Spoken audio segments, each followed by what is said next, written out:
നമ്മുടെ സമൂഹത്തിൽ നമുക്ക് ചുറ്റും ജീവിക്കുന്ന വേദനിക്കുന്ന നിരാലംബരും രോഗികളുമായ സഹോദരങ്ങളിലേക്ക് നന്മയുടെ കരം നീട്ടുവാൻ ശമരയാൻ ഞങ്ങൾ ഒരുക്കുകയാണ്. പങ്കുവയ്ക്കുന്ന ക്രൈസ്തവ സ്നേഹത്തിൻ്റെ ഈ മഹനീയ സാക്ഷ്യാനുഭവത്തിലേക്ക് ഏവർക്കും സ്വാഗതം.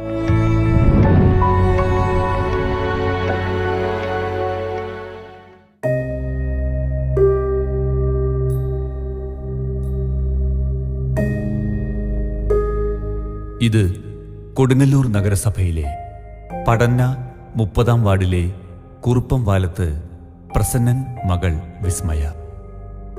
4 വർഷത്തോളമായി വൃക്ക സംബന്ധമായ അസുഖം ബാധിച്ച് ചികിത്സയിലായിരുന്നു. ആഴ്ചയിൽ 2 വീതം ഡയാലിസിസ് ചെയ്തു വന്നിരുന്നു. ചികിത്സയ്ക്കുള്ള സാമ്പത്തിക ചിലവുകൾ താങ്ങാനുള്ള ശേഷി ഈ കുടുംബത്തിനില്ല.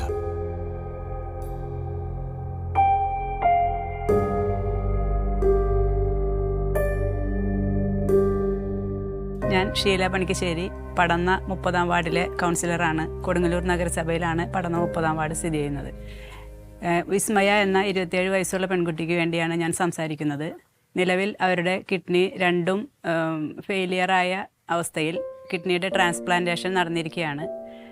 ആളുടെ മാതാവായ മായയാണ് കിഡ്നി നൽകിയിരിക്കുന്നത്. അവർക്ക് തുടർ ചികിത്സ ഇനി അത്യാവശ്യമായി വേണ്ടി വന്നിരിക്കുകയാണ്. ജീവിതാവസാനം വരെ അവർക്ക് മരുന്ന് അത്യാവശ്യമായി വന്നിരിക്കുന്ന സാഹചര്യത്തിൽ ഇത് കാണുന്ന ഗുഡ്നസ് TV-യിലെ നല്ലവരായ പ്രേക്ഷകർ നിങ്ങളുടെ പ്രാർത്ഥനയിൽ ഇവരെ ഉൾപ്പെടുത്തുകയും അതോടൊപ്പം തന്നെ നിങ്ങളാൽ കഴിയുന്ന വിധത്തിലുള്ള സഹായം ചെയ്ത് ഇവരെ സഹായിക്കണമെന്നും കൂടി അഭ്യർത്ഥിക്കുന്നു.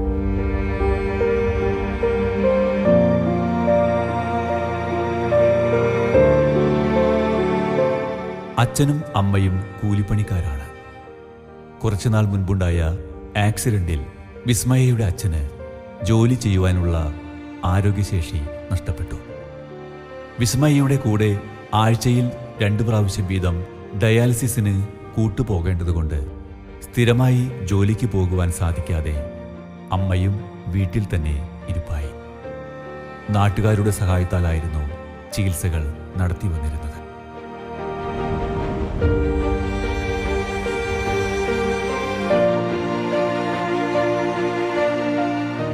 എൻ്റെ പേര് മായ. ഞാൻ മേത്തല താമസിക്കുന്നു. എൻ്റെ മോൾക്ക് 5.5 വർഷമായി ട്രീറ്റ്മെൻറ്റിലാണ്. 3 വർഷം ചികിത്സയിലായിരുന്നു. അപ്പോഴാണ് ക്രിയാറ്റിൻ്റെ അളവ് കൂടുതലും പ്രോട്ടീൻ പോക്കുമായിരുന്നു സ്റ്റാർട്ടിങ്ങിൽ തുടങ്ങിയത്. പിന്നെ അത് കഴിഞ്ഞ് ഫിക്സ് വന്ന് 1.25 കൊല്ലം ഡയാലിസ് ചെയ്തു.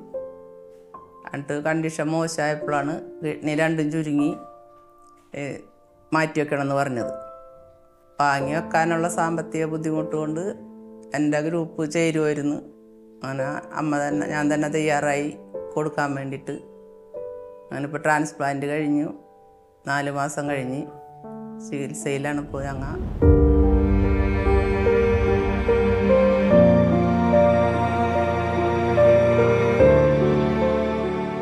സാമൂഹ്യ സംഘടനകളുടെയും നല്ലവരായ മനുഷ്യരുടെയും സഹകരണത്തോടെ വിസ്മയയുടെ വൃക്ക മാറ്റിവെക്കൽ ശസ്ത്രക്രിയ കഴിഞ്ഞ 4 മാസങ്ങൾക്ക് മുമ്പ് കോഴിക്കോട് വച്ച് നടത്തുകയുണ്ടായി. ഇപ്പോൾ വീട്ടിൽ വിശ്രമത്തിലാണ്. ഇനിയുള്ള ചികിത്സാ ചെലവ് വളരെ കൂടുതലാണ്. തുടർ ചികിത്സയിൽ പിഴവ് പറ്റാതെ നോക്കിയില്ലെങ്കിൽ ട്രാൻസ്പ്ലാന്റേഷൻ ചെയ്തതിന് പ്രയോജനമില്ലാതാകും. ആയതിനാൽ ഇവർ അതിനുള്ള പണം കണ്ടെത്തുന്നതിനെ ഓർത്ത് വിഷമിക്കുകയാണ്. ശസ്ത്രക്രിയ പോലെ തന്നെ പ്രധാനമാണല്ലോ ശസ്ത്രക്രിയാനന്തര ചികിത്സയും. ജീവിതകാലം മുഴുവൻ ഈ ചികിത്സ തുടരേണ്ടതാണ്.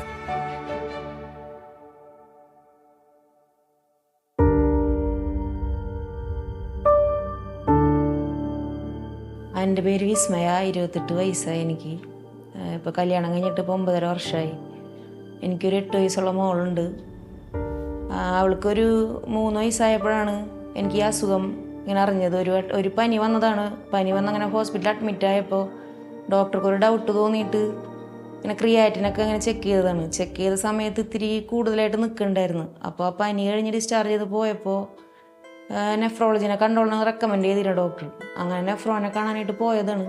അപ്പോൾ ടെസ്റ്റുകളൊക്കെ നടത്തിയപ്പോൾ ഇങ്ങനെ ഒരു മാസത്തോളം മരുന്ന് കഴിച്ച്. അതിന് മുമ്പ് ഒരു ബയോപ്സി ചെയ്യാൻ പറഞ്ഞ ബയോപ്സി ചെയ്ത് നോക്കിയപ്പോഴാണ് പ്രോട്ടീൻ പോണ അസുഖമെന്ന് മനസ്സിലായത്. അങ്ങനെ ആ യൂറിനിൽ കൂടെ പ്രോട്ടീൻ പോണതായിരുന്നു പ്രശ്നം. IgA നെഫ്രോപ്പതി എന്നാണ് രോഗത്തിൻ്റെ പേര് പറഞ്ഞത്. അങ്ങനെ ഒരു 3 വർഷത്തോളം ഇങ്ങനെ മെഡിസിൻ കഴിച്ചു. 3 വർഷത്തോളം കഴിക്കണമെന്ന് പറയുമ്പോൾ ആ പയ്യെയാണ് ക്രിയാറ്റിനും എല്ലാം ഇങ്ങനെ കൂടിക്കൊണ്ടിരുന്നത്. വളരെ സ്ലോ ആയിട്ട് കൂടിക്കൊണ്ടിരിക്കുകയായിരുന്നു. അങ്ങനെ 3 വർഷം കണ്ടിന്യൂസ് മരുന്ന് കഴിച്ചിട്ട് പിന്നെ വൈറൽ ഫീവർ വന്ന് എനിക്ക് വയ്യാതെ ഹോസ്പിറ്റലിലായി. അപ്പോൾ ക്രിയാറ്റിൻ നോക്കിയപ്പോൾ 18 ആയി. പിന്നെ ഡയാലിസിസ് ചെയ്യാതെ വേറെ നിവർത്തിയില്ല. അപ്പോൾ ടെസ്റ്റ് ചെയ്ത് നോക്കിയപ്പോഴാണ് 2 കിഡ്നിയും ചുരുങ്ങിയിരിക്കുകയാണ്. കിഡ്നി മാറ്റി വെക്കണം ഡോക്ടർ പറഞ്ഞത്. അതുവരെ ഡയാലിസിസ് ചെയ്യാമെന്ന് പറഞ്ഞിരുന്നു. അങ്ങനെ ഡയാലിസിസ് ചെയ്തിട്ട് കണ്ടീഷൻ ഭയങ്കര മോശമായിക്കൊണ്ടിരിക്കുകയായിരുന്നു. ആദ്യം ആഴ്ച 2 ദിവസം വെച്ചായിരുന്നു ഡയാലിസിസ് ചെയ്തിരുന്നത്. പിന്നെ അത് കുറച്ചാൾ കഴിഞ്ഞപ്പോൾ ആഴ്ച 3 ദിവസമായി. പിന്നെ ഒന്നിടവിട്ടായി ഡയാലിസിസ്. അങ്ങനെ കണ്ടീഷൻ ഭയങ്കര മോശമായി. അതിൻ്റെ ഇടയിലൊക്കെ ഫിക്സ് വരലും വെന്റിലേറ്ററിൽ ICUയിലൊക്കെ ആയിട്ട് കുറേ വട്ടം ബുദ്ധിമുട്ടുകളൊക്കെ ആയിട്ട് നമ്മൾ കിടന്നിരുന്നു ഹോസ്പിറ്റലിൽ. അങ്ങനെ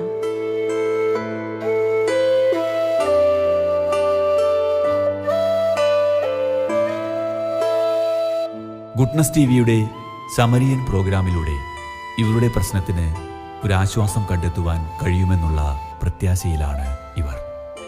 10 വർഷങ്ങൾക്ക് മുൻപായിരുന്നു വിസ്മയയുടെ വിവാഹം. തുടർന്ന് ഒരു മോളും ജനിച്ചു. വളരെ സന്തോഷത്തോടെ ജീവിതം മുന്നോട്ട് പോയ സമയത്താണ് പെട്ടെന്ന് ഒരു പനി വരികയും അതിനെ തുടർന്ന് വിഷമകരമായ ഈ അവസ്ഥയിലേക്ക് എത്തുകയും ചെയ്തത്.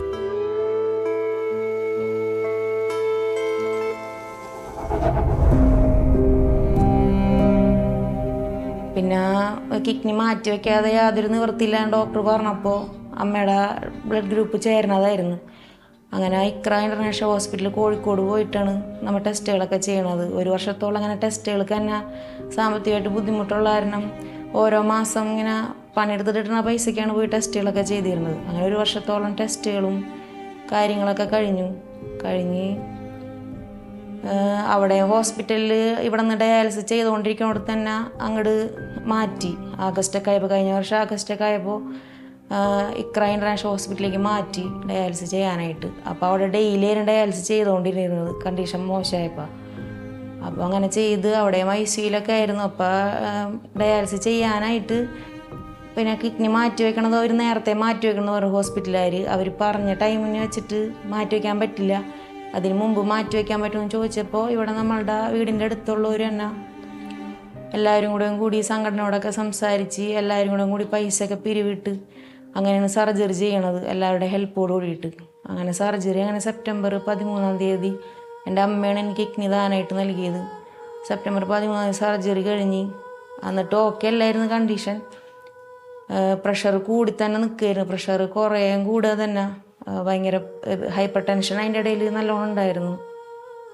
അപ്പോൾ ആ ബുദ്ധിമുട്ടുകൾ ഹോസ്പിറ്റലിൽ കിഡ്നി മാറ്റി വെച്ചിട്ടും കുറേ നാൾ ഞാൻ 3 ആഴ്ചത്തോളം കിടന്നിട്ടാണ് വീട്ടിലേക്ക് പോന്നിട്ടും ആഴ്ചയിൽ 3 വട്ടം വെച്ച് ഈ ഡോക്ടറെ കാണാനായിട്ടും ലാബ് ടെസ്റ്റിനൊക്കെ ആയിട്ട് ചെക്കപ്പിന് പോയി വലിയ കുഴപ്പമൊന്നുമില്ല. ഫുഡിലും മെഡിസിനൊക്കെ കഴിച്ച് കൺട്രോൾ ചെയ്ത് ഇപ്പോൾ ആഴ്ചയിൽ ഒരിക്കൽ പോലായി. ഇപ്പോൾ പിന്നെ കുറേ നാൾ കഴിഞ്ഞപ്പോൾ 2-3 മാസം കഴിഞ്ഞപ്പോൾ ആഴ്ചയിൽ 2 ആഴ്ച കൂടുമ്പോൾ 1 വട്ടം പോലായി. ഇപ്പോൾ നവംബർ ലാസ്റ്റ് ആയപ്പോൾ ഞങ്ങൾ നാട്ടിലേക്ക് പോന്നു, തൃശ്ശൂർക്ക് പോന്നു.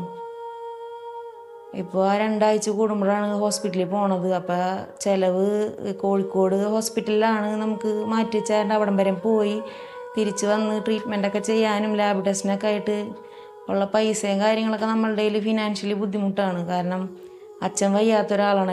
എൻ്റെ അച്ഛൻ 7 വർഷം മുന്നേ സൈക്കിളോട്ടി വന്നുകൊണ്ടിരിക്കുമ്പോൾ കാണയിൽ വീണിട്ട് സുഷുമ്നാടിക്ക് ഇഞ്ചുറി പറ്റിയിട്ട് തളർന്നു പോയ ഒരാളാണ്. എന്നിട്ട് അച്ഛൻ 2-3 വർഷത്തോളം ഫിസിയോതെറാപ്പിയൊക്കെ ചെയ്താണ് എഴുന്നേറ്റ് വന്നപ്പോൾ ഓക്കെ ആയിട്ടില്ല. അച്ഛൻ പണിക്കൊന്നും പോകണില്ല. ഇപ്പോഴും ആൾ ജോലിക്കൊന്നും പോയിട്ട് കൈയൊന്നും ശരിയായിട്ടില്ല. അപ്പോൾ അച്ഛൻ ജോലിക്ക് പോയി. പിന്നെ ആങ്ങളേനുള്ളത്, ആങ്ങളൊരു വർക്ക്ഷോപ്പിലാണ് ജോലി ചെയ്യണത്. അമ്മ ഇപ്പം വയ്യാണ്ടിരിക്കണ കാരണം കിഡ്നിയൊക്കെ തന്നായിരുന്നു. ഓൾറെഡി എനിക്ക് വയ്യാതായപ്പോൾ തന്നെ ആൾക്ക് ആ ഷോക്കിൽ അമ്മയ്ക്ക് വയ്യാതായതാണ്. അപ്പോൾ അങ്ങനെ മെഡിസിൻ കഴിക്കണതാണ് അമ്മ.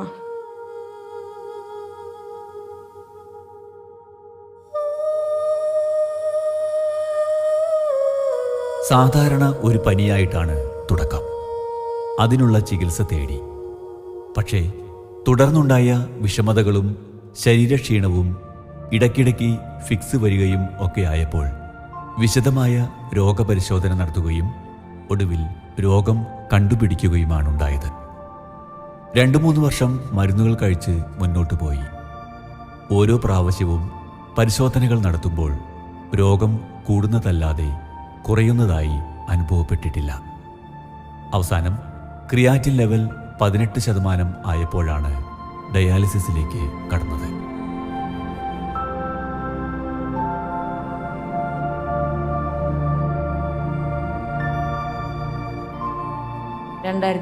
മെയ്യിലായിരുന്നു എൻ്റെ വിവാഹം കഴിഞ്ഞത്. നല്ല ഹാപ്പി ആയിട്ട് സന്തോഷമായിട്ട് പോയിക്കൊണ്ടിരിക്കുകയാണ്. ഒരു കുഴപ്പമുണ്ടായിരുന്നില്ല.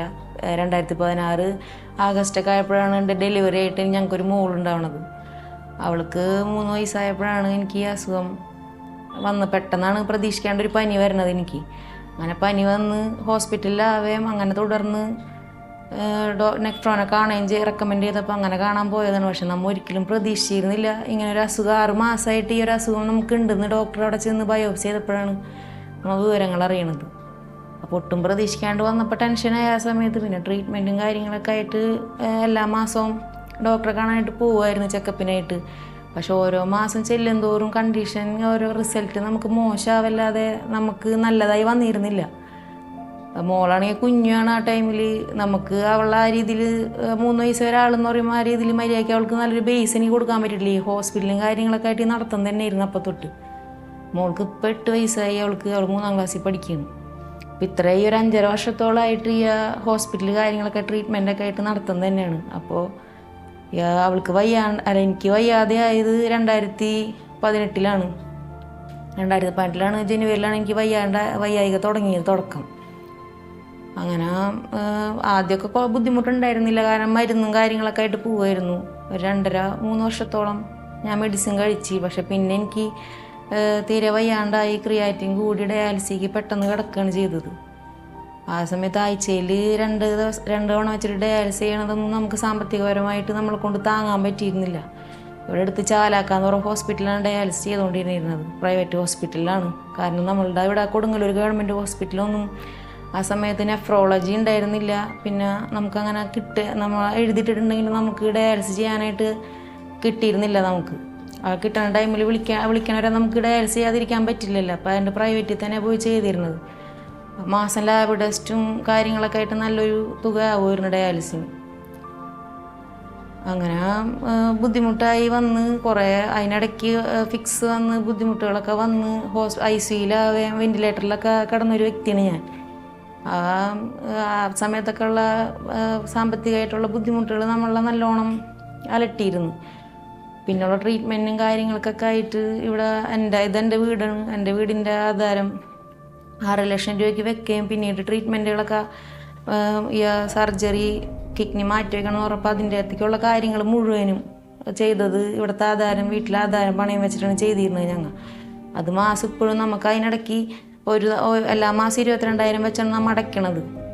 കാരണം എൻ്റെ വീട്ടിലേക്ക് വഴിയില്ലാത്ത കാരണം 13% ഇൻട്രസ്റ്റിലാണ് ഈ ആധാരം വെച്ചിരിക്കുന്നത്. വഴിയില്ലാത്ത കാരണം നമ്മൾ ഇവിടെ സർവീസ് സഹകരണ ബാങ്ക് എന്ന് പറഞ്ഞിട്ട് അവിടെയാണ് ലോൺ വെച്ചിരുന്നത്. അപ്പോൾ ഈ മാസം 22,000 അടയ്ക്കലും ഈ ഡയാലിസിസിലൊന്നും നമ്മളെ കൊണ്ട് താങ്ങൂല ഒരിക്കലും.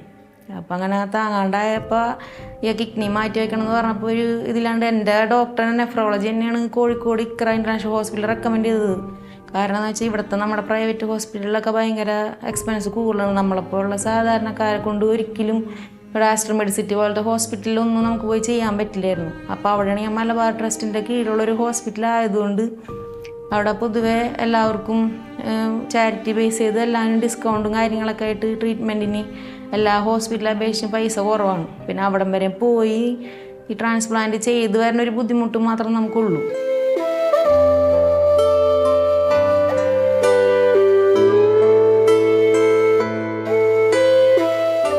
ആഴ്ചയിൽ 2 ഡയാലിസിസുകൾ നടത്തി തൽക്കാലം മുന്നോട്ടു പോയി. എങ്കിലും ശാശ്വതമായ ഒരു പരിഹാരം അതിനില്ലല്ലോ. അവസാനം വൃക്ക മാറ്റിവെക്കുവാൻ വേണ്ടിയുള്ള പരിശ്രമങ്ങൾ തുടങ്ങി. അമ്മയുടെ വൃക്ക മകൾക്ക് നൽകി. അങ്ങനെ നാട്ടുകാരുടെയും സംഘടനകളുടെയും സഹായത്താലും വിസ്മയയുടെ വീടിൻ്റെ ആധാരം പണയപ്പെടുത്തി പണം കണ്ടെത്തിയുമൊക്കെയാണ് ഈ ശസ്ത്രക്രിയ നടത്തിയത്. ബാങ്കിലെ കടം വീട്ടുവാൻ തന്നെ ഒരു മാസം 22,000 രൂപ വേണം. കൂടാതെ വിസ്മയയുടെ തുടർ ചെക്കപ്പിനും മരുന്നുകൾക്കുമൊക്കെയായി 20,000-ഓളം രൂപ പിന്നെയും വേണം. ഇതു കണ്ടെത്താനാവാതെ ഇവർ വിഷമിക്കുകയാണ്.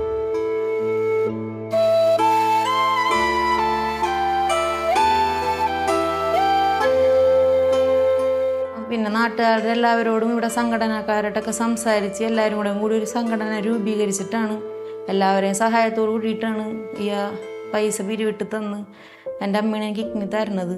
അങ്ങനെ ഞങ്ങൾ കോഴിക്കോട് ഹോസ്പിറ്റലിൽ പോയി അവിടെ ഡയാലിസിസ് 1 മാസത്തോളം ഡയാലിസിസ് ചെയ്ത്. പക്ഷേ കണ്ടീഷൻ സീരിയസ് ആയപ്പോൾ സെപ്റ്റംബർ ലാസ്റ്റാണ് നമ്മൾ ട്രാൻസ്പ്ലാന്റ് പറഞ്ഞിരുന്നത്. പക്ഷേ ഡോക്ടർ പറഞ്ഞു സെപ്റ്റംബർ ആദ്യം തന്നെ ചെയ്യണമെന്ന് പറഞ്ഞ്. അങ്ങനെ പൈസ വീണ്ടും ഇവിടെ എല്ലാവരും സഹകരണക്കാരൻ വീണ്ടും അറേഞ്ച് ചെയ്തിട്ട് സെപ്റ്റംബർ 13 ആയപ്പോഴേക്കും എൻ്റെ കിഡ്നി മാറ്റിവെക്കൽ സർജറി നടന്നിട്ട് പിന്നെ അവിടെ തന്നെയാണ് 2.5-3 മാസത്തോളം നമ്മൾ കോഴിക്കോട് തന്നെയാണ് റെൻറ്റിന് വീട് നിന്നിരുന്നത്. അവിടെ 25,000 രൂപയാണ് വീടിന് റെൻ്റായിരുന്നിരുന്നത്. പിന്നെ മറ്റുള്ള ചിലവുകളെന്ന് പറയുമ്പോൾ വീട്ടു ചിലവുകളും വെള്ളത്തിൻ്റെ പൈസയും കറണ്ടിൻ്റെ പൈസയൊക്കെ ആയിട്ട് നല്ലൊരു പൈസ ആവുമായിരുന്നു. നമ്മൾ ഫാമിലി എൻ്റെ അമ്മയും ഞാനും മോളും ഹസ്ബൻഡും എല്ലാവരും പോയാണ് അവിടെ നിന്നിരുന്നത്. അപ്പോൾ മാസത്തിലെ ചിലവും പിന്നെ ഹോസ്പിറ്റലിൽ പോയി വരണതും അവിടുത്തെ കാര്യങ്ങളൊക്കെ കൂടിയായിട്ട് നമുക്ക് ഫിനാൻഷ്യലി പറ്റുന്നുണ്ടായിരുന്നില്ല. കാരണം ഒന്നിടവിട്ടാണ് നമ്മൾ ഡോക്ടറെ കാണാനായിട്ട് പോയിരുന്നത്. അപ്പോൾ ലാബ് ടെസ്റ്റ് ഈ സെയിം ടെസ്റ്റ് തന്നെ ലാബ് ടെസ്റ്റ് ഒരു ദിവസം കഴിഞ്ഞ് പിറ്റേ ദിവസം ആകുമ്പോൾ ലാബ് ടെസ്റ്റും ചെയ്യണം. പിന്നെ അതിന് ടെസ്റ്റുകൾക്ക് വ്യത്യാസം ഉണ്ടെങ്കിൽ മരുന്നും മേടിക്കണം. അങ്ങനെയായി ഒരു മാസത്തോളം അങ്ങനെ ഒന്നിടവിട്ടാണ് പോയിരുന്നത്. പിന്നെ അത് കഴിഞ്ഞ് പിന്നത്തെ മാസം സെപ്റ്റംബർ കഴിഞ്ഞ് ഒക്ടോബർ ആയപ്പോൾ ആഴ്ചയിൽ 2 ദിവസം വെച്ച് ലാബ് ടെസ്റ്റും കാര്യങ്ങളും ഒക്കെ ആയി. അപ്പോൾ കുറച്ച് നമുക്ക് സമാധാനമായി. ആഴ്ചയിൽ 2 ദിവസം വെച്ചല്ലേ ഉള്ളൂ എന്ന് വെച്ച്. പക്ഷെ എന്നാലും അവിടെ നിൽക്കലെന്ന് പറഞ്ഞു കഴിഞ്ഞാൽ നമുക്ക് ബുദ്ധിമുട്ടുള്ള കാര്യം തന്നെയാണ്. അപ്പോൾ ഡോക്ടറായിട്ട് സംസാരിച്ച് വേറെ കുഴപ്പമൊന്നും ഇല്ലാതെ ആയപ്പോൾ നവംബർ 21 ആയപ്പോൾ നമ്മൾ നാട്ടിലേക്ക് പോകുന്നു. 2 ആഴ്ച കൂടുമ്പോൾ ഹോസ്പിറ്റലിൽ വന്നാൽ മതി എന്നുള്ള ഇതിൽ വേറെ അമ്മയ്ക്കും എനിക്ക് ഹെൽത്ത് ഇഷ്യൂസ് ഒന്നും ഉണ്ടായില്ല. അപ്പോൾ അങ്ങനെ നാട്ടിലേക്ക് പോകുന്നു. ഞങ്ങൾ തൃശ്ശൂർക്ക് പോകുന്നു. തൃശ്ശൂർക്ക് പോന്നപ്പോൾ ഇപ്പം ഇനി 14 ദിവസം കൂടുമ്പോഴാണ് നമ്മൾ കോഴിക്കോടേക്ക് പോകണത്. കോഴിക്കോട് പോകുമ്പോൾ എന്ന് പറയുമ്പോൾ പോയി വരുമ്പോൾ നമ്മൾ തലേന്ന് ദിവസം പോയി കാലത്ത് ലാബ് ടെസ്റ്റ് ചെയ്ത് റിസൾട്ടൊക്കെ കിട്ടിയിട്ട് വേണം നമുക്ക് ഡോക്ടറെ കാണണമെങ്കിൽ. അപ്പോൾ തലേന്ന് ദിവസം ഇവിടെ നിന്ന് പോയി അവിടെ ഒരു ദിവസം റൂം എടുത്ത് നമ്മൾ താമസിച്ച് പിന്നെ അന്നത്തെ ഭക്ഷണം കാര്യമുള്ള എക്സ്പെൻസ് വേറെ മരുന്നിനും പോയി വരുന്ന ചിലവിന് തന്നെ 20,000 രൂപയുടെ അടുത്ത് നമുക്ക് 2 ആഴ്ച കൂടുമ്പോൾ ആവണുണ്ട്. 15,000 രൂപയുടെ മരുന്നോളം കഴിക്കുന്നുണ്ട് 2 ആഴ്ച കൂടുമ്പോൾ ടെസ്റ്റ് ചെയ്ത് വരുമ്പോൾ. ഓരോ 2 ആഴ്ച കൂടുമ്പോൾ 19,000 20,000 രൂപ പിടിച്ചിട്ടാണ് നമ്മൾ പോണത്. അങ്ങനെ പോയി ഇപ്പോൾ അതെൻ്റെ സാമ്പത്തികപരമായിട്ട് ഭയങ്കര ബുദ്ധിമുട്ടിലാണ്. എല്ലാവരെയും ഹെൽപ്പോട് കൂടിയിട്ടാണ് ഇപ്പോഴും കാര്യങ്ങളൊക്കെ മുന്നോട്ട് പോണത്. അവളുടെ അച്ഛനാണെങ്കിൽ സാധാരണ ഒരു ജോലിക്കാരനാണ്, അല്ലാതെ ഭയങ്കര വരുമാനമുള്ള ഒരാളൊന്നുമല്ല. അപ്പോൾ ആളുടെ ശമ്പളത്തിലെന്ന് പറയുമ്പോൾ നമ്മൾ ഈ ലോൺ എടുത്തേക്കണ പൈസ അടയ്ക്കണം, എൻ്റെ ട്രീറ്റ്മെൻറ്റ് മുന്നോട്ട് പോകണം, കാര്യങ്ങളൊക്കെ മോളുടെ കാര്യങ്ങളും വേറെ. അപ്പോൾ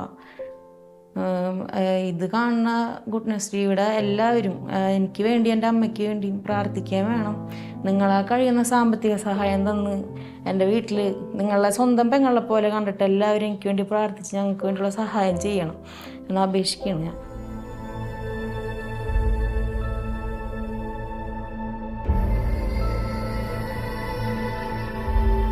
ഓപ്പറേഷൻ കഴിഞ്ഞതിനാൽ അമ്മയ്ക്കും ഒരു ജോലി ചെയ്യാൻ പറ്റാത്ത അവസ്ഥയാണിപ്പോൾ. കൂടാതെ മകളുടെ പഠനത്തിനും മറ്റുമുള്ള ചിലവുകൾക്കും വേറെയും. അച്ഛൻ ഒരു ആക്സിഡൻറ്റിനെ തുടർന്ന് ജോലിക്ക് പോകുവാൻ പറ്റാത്ത അവസ്ഥയിലുമാണ്. ഇത്തരുണത്തിൽ ഈ കുടുംബത്തിനെ സഹായിക്കുവാൻ ഗുഡ്നസ് ടിവിയുടെ പ്രേക്ഷകർ മുൻപാകെ ഈ അപേക്ഷ ഇവർ സമർപ്പിക്കുകയാണ്.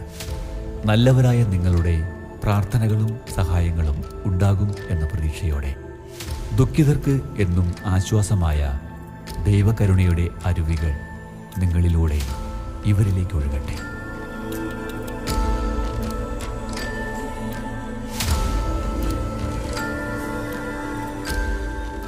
വിശദ വിവരങ്ങൾക്ക് Samarian divine charitable trust, father Philip Nedunthuruthil VC, care of divine vision, divine media complex, Muringoor PO, Chalakudy, Thrissur, Kerala. Pin 680309. Phone 048027000893. Mobile 9446143727. Email samarian.divinevision@gmail.com.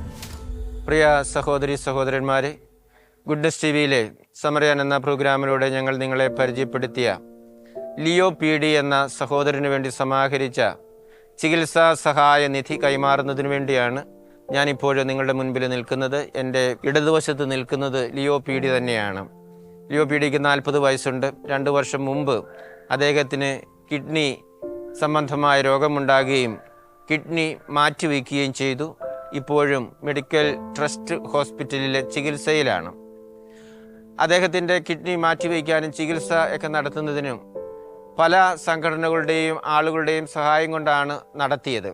അദ്ദേഹത്തിൻ്റെ മാതാപിതാക്കൾ മാത്രമേ ഇപ്പോൾ വീട്ടിലുള്ളൂ. അവർ രണ്ടുപേരും വൃദ്ധരായിട്ടുള്ള ആളുകളാണ്. പ്രത്യേകിച്ച് വരുമാനമൊന്നും അവർക്കില്ല. നമുക്കറിയാം, കിഡ്നി ട്രാൻസ്പ്ലാന്റേഷൻ നടത്തിയാലും തുടർ ചികിത്സ ആവശ്യമാണ്. അതിന് ധാരാളം പണം ആവശ്യവുമുണ്ട്.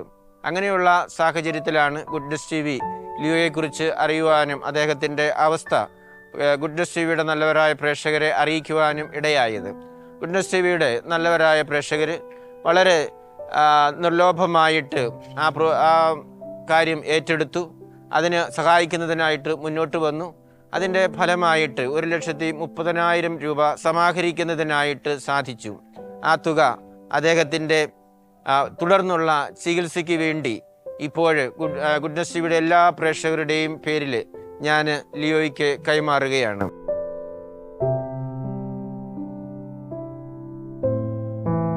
പ്രിയപ്പെട്ടവരെ, ഗുഡ്നസ് TVയുടെ പേരിൽ നിങ്ങൾക്കെല്ലാവർക്കും ഞാൻ പ്രത്യേകം നന്ദി പറയുകയാണ്. നിങ്ങൾ സഹകരിച്ചതുകൊണ്ടാണ്, നിങ്ങളുടെ ഒരു കാര്യമായിട്ട് നിങ്ങൾ ഏറ്റെടുത്തുകൊണ്ടാണ് ഇപ്പോൾ ഈ ചികിത്സാ സഹായ നിധി കൈമാറുന്നതിനായിട്ട് ഞങ്ങൾക്ക് സാധിച്ചത്. നിങ്ങളുടെ നല്ല മനസ്സിനെയും മനുഷ്യത്വത്തെയും പ്രത്യേകമായിട്ടും ഞാൻ അഭിനന്ദിക്കുകയാണ്. നിങ്ങൾക്ക് അറിയാം, ലിയോയ്ക്ക് 40 വയസ്സേ ഉള്ളൂ. ഇനിയും അനേക വർഷങ്ങൾ ജീവിക്കുവാനും പ്രവർത്തിക്കാനുമൊക്കെയുണ്ട്. നമ്മളെപ്പോലെ ആരോഗ്യത്തോടും അതുപോലെ സന്തോഷത്തോടും കൂടിയൊക്കെ ജീവിക്കണമെങ്കിൽ അദ്ദേഹത്തിൻ്റെ ചികിത്സ ഇനിയും നല്ല രീതിയിൽ മുന്നോട്ട് കൊണ്ടുപോകേണ്ടതായിട്ടുണ്ട്. അതിനാണ് നിങ്ങളെല്ലാവരും സഹായിച്ചത് എന്ന് ഞാൻ പ്രത്യേകമായിട്ടും അനുസ്മരിക്കുകയാണ്. എല്ലാവരെയും ഞാൻ നന്ദിയോടെ ഓർക്കുന്നു. നിങ്ങളെല്ലാവരെയും ദൈവം അനുഗ്രഹിക്കട്ടെ എന്ന് പ്രാർത്ഥിക്കുന്നു. ആയുസ്സും ആരോഗ്യവും നൽകി ദൈവം നിങ്ങളെ അനുഗ്രഹിക്കട്ടെ. നിങ്ങളുടെ പ്രവർത്തനങ്ങളിലെല്ലാം വിജയം ദൈവം നിങ്ങൾക്ക് സമ്മാനിക്കട്ടെ എന്ന് പ്രത്യേകമായിട്ടും പ്രാർത്ഥിക്കുകയാണ്. ഇനിയും നമുക്ക് ലിയോയെ ഓർക്കാം, അദ്ദേഹത്തിന് വേണ്ടി പ്രാർത്ഥിക്കാം. ദൈവത്തിൻ്റെ ശക്തമായ ഇടപെടലുകൾ വഴിയായിട്ട് അദ്ദേഹത്തിന് ശാരീരിക സൗഖ്യവും അതുപോലെ തന്നെ ആരോഗ്യവും വീണ്ടും കിട്ടുന്നതിന് വേണ്ടി നമുക്ക് പ്രത്യേകം ഈ സഹോദരനെ സമർപ്പിച്ച് പ്രാർത്ഥിക്കാം. ഒരിക്കൽ കൂടി നിങ്ങൾക്കെല്ലാവർക്കും ഞാൻ നന്ദി പറയുകയാണ്. ദൈവം നിങ്ങളെല്ലാവരെയും അനുഗ്രഹിക്കട്ടെ എന്ന് പ്രാർത്ഥിച്ചുകൊണ്ട് നിർത്തുന്നു. നന്ദി. ഗുഡ്നസ് TVക്കും ഗുഡ്നസ് പ്രേക്ഷകർക്കും ഈ സ്ഥാപനത്തിനും ഇത് വളരെ നന്ദി പറയുന്നു. എന്നെ ഈ പ്രാർത്ഥനയിലും ഓർക്കണമെന്ന് വിനീതമായി ഞാൻ അപേക്ഷിക്കുന്നു. ആമീൻ.